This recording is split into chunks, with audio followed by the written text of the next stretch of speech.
एक पति पत्नी एक दूसरे के साथ बैठे हुए थे और प्यार भरी बातें कर रहे थे। तभी अचानक से पत्नी बोलती है कि अगर मुझे कुछ हो जाए तो मेरी मायके वालों को मेरी लाश को हाथ मत लगाने देना। ऐसा सुनने के बाद पति थोड़ा सा परेशान होता है और वो एकदम से उससे बोल पड़ता है कि तुम ऐसा क्यों कह रही हो। यानी कि उसको झटका सा लगता है, क्योंकि पति जो था वो अपनी पत्नी से काफ़ी ज़्यादा प्रेम किया करता था। आखिर क्या कहानी थी इसके पीछे, पूरी सच्चाई जानने के लिए वीडियो को अंत तक जरूर देखें। तो दोस्तों, यहाँ पे ये जो घटना है ये है उन्नाव की। उन्नाव के अंदर एक गांव होता है और उस गांव के अंदर दो परिवार रहा करते हैं। एक साहू परिवार है और एक दलित परिवार है। दोनों के घर आसपास होते हैं और यहाँ पर जो दलित परिवार है उसके अंदर एक लड़का होता है जिसका नाम होता है निर्मल, और दूसरा जो परिवार है साहू परिवार, उसके अंदर एक लड़की होती है जिसका नाम होता है मौनी। अब दोनों बच्चे ही थे और बच्चेपन से ही वो एक दूसरे के साथ मिलकर खेला कूदा करते थे। धीरे धीरे वो बड़े होते हैं, एक साथ स्कूल जाया करते हैं, एक साथ खेला करते हैं और एक दूसरे के घर भी चले जाया करते हैं।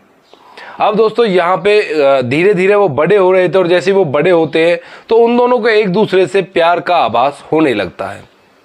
लेकिन अभी उनको ये पता नहीं है कि प्यार होता क्या है। और वो धीरे धीरे थोड़ा सा बड़े होते हैं और जैसे वो मैच्योर होते हैं, बालिग होते हैं, तो उनको महसूस हो जाता है कि भाई उन दोनों को एक दूसरे से प्यार हो चुका है।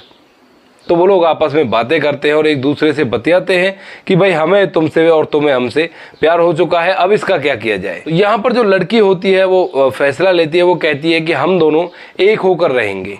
तो जो लड़का है वो कहता है कि भाई ऐसा नहीं हो सकता, मैं दलित परिवार से हूँ और तुम साहू परिवार से हो, तो यहाँ पर हमारा जो जाति प्रथा है उसकी वजह से ये काम नहीं हो सकता। तो दोस्तों, अब लड़की कहती है कि भाई हमें एक दूसरे से प्यार हो गया है और हम दोनों एक होकर रहेंगे। लेकिन जो लड़का था वो दलित परिवार का था, वो इसके लड़की के इस फैसले से थोड़ा इनकार करता है। वो कहता है कि भाई ऐसा करना क्या ठीक रहेगा। तो यहाँ पर लड़की उसकी हिम्मत बढ़ाती है और उससे कहती है कि भाई हम लोग बालिग हो चुके हैं और हमको एक दूसरे के होने का पूरा अधिकार सरकार ने दे दिया है। तो यहाँ पर वो दोनों घर से भाग जाते हैं और घर से भागने के बाद 2016 में वो एक मंदिर के अंदर शादी कर लेते हैं। जैसे वो लोग घर से भागते हैं तो जो मौनी के घर वाले थे वो मौनी की गुमशुदगी की रिपोर्ट दर्ज कराते हैं पुलिस के अंदर और कहते हैं कि भाई हमारी लड़की कहीं पे लापता हो चुकी है। लेकिन कुछ दिनों बाद जैसे वो लोग वापस आते हैं शादी करने के बाद, सभी को पता चल जाता है कि भाई इन दोनों ने शादी कर ली है। शादी करने के बाद वहाँ पर पुलिस आती है और पुलिस उनको अपनी कस्टडी में लेती है और उसके बाद कोर्ट में ये केस जाता है। और कोर्ट में केस जाने के बाद वो दोनों बालिग निकलते हैं और जब दोनों बालिग हों तो इसमें कोई भी कुछ भी नहीं कर सकता। अब दोस्तों, इसके बाद वो दोनों वहीं पर उसी गाँव के अंदर, यानी कि जो निर्मल का घर था, वहाँ पर जाकर मौनी रहने लगती है निर्मल की पत्नी बनकर।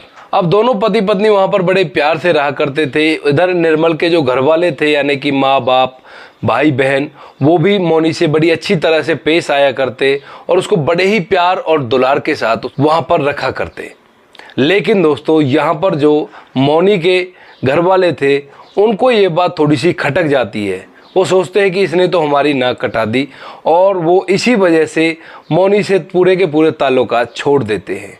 और हो भी क्यों ना, क्योंकि गांव के अंदर ही किसी दूसरे लड़के से शादी करना अभी इतना मॉडर्न हमारा देश नहीं हुआ है, वो भी 2016 के अंदर। उस टाइम पे थोड़ा और इस तरह का माहौल बिल्कुल भी नहीं था। तो दोस्तों, इसके बाद मौनी के घर वाले मौनी से बिल्कुल ताल्लुकात छोड़ देते हैं। लेकिन जो निर्मल के घर वाले थे वो बहुत ही ज़्यादा मौनी को प्यार किया करते हैं। इधर निर्मल भी उससे बेइंतहा प्यार किया करता, मोहब्बत किया करता, उसको अच्छी तरह से घर में रखा करता था। तभी दोस्तों, धीरे धीरे दिन गुजरते रहते हैं और एक दिन आता है कि मौनी के घर वाले, यानी कि मौनी के घर में से किसी की डेथ हो जाती है। अब जैसे ही डेथ होती है तो मौनी सोचती है कि घर वाले मुझे बुलाएंगे और मैं वहाँ पर जाऊंगी और फिर से हम लोग एक हो जाएंगे। लेकिन यहाँ पर मौनी के घर वाले उसको नहीं बुलाते। ऐसे ही करके एक एक करके 4 लोगों की मौत मौनी के घर में से हो जाती है। लेकिन मौनी के घर वाले उसको बुलाते नहीं है, यानी कि मौनी के जो मायके वाले हैं वो उसको उसमें बुलाते नहीं हैं। अब इस चीज़ को सोच सोच कर मौनी के अंदर दिमाग में डिप्रेशन पैदा होने लगता है और वो इसी चीज़ को सोचती रहती है, इसी धुनाबुनी में लगी रहती है। तभी क्या होता है, एक दिन मौनी और निर्मल एक साथ बैठे हुए थे, प्यार भरी बातें कर रहे थे। तभी एक साथ से मौनी बोलने लगती है कि अगर मैं मर जाऊं तो मेरे मायके वालों को मेरी लाश को हाथ मत लगाने देना।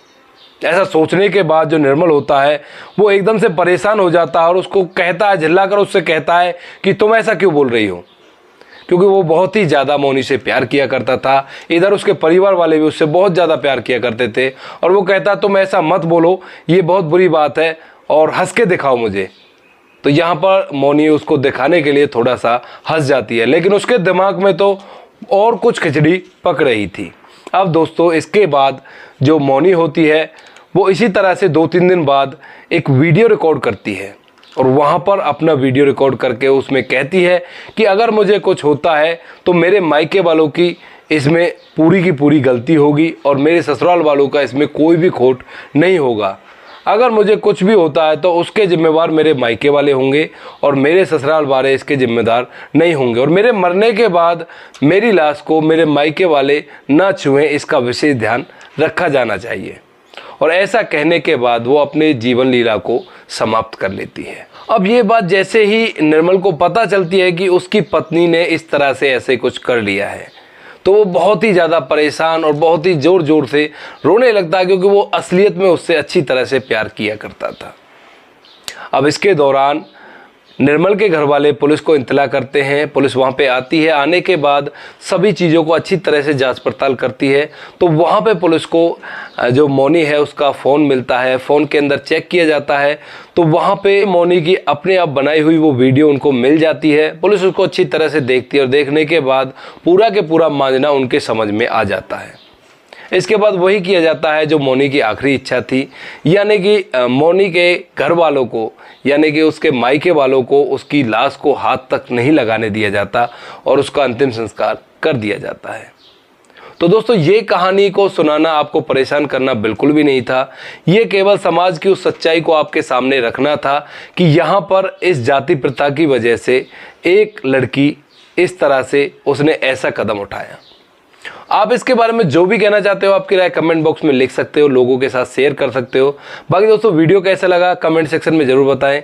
मिलते हैं किसी नेक्स्ट वीडियो में नए टॉपिक के साथ। तब तक के लिए जय हिंद, जय भारत, जय हिंदुस्तान।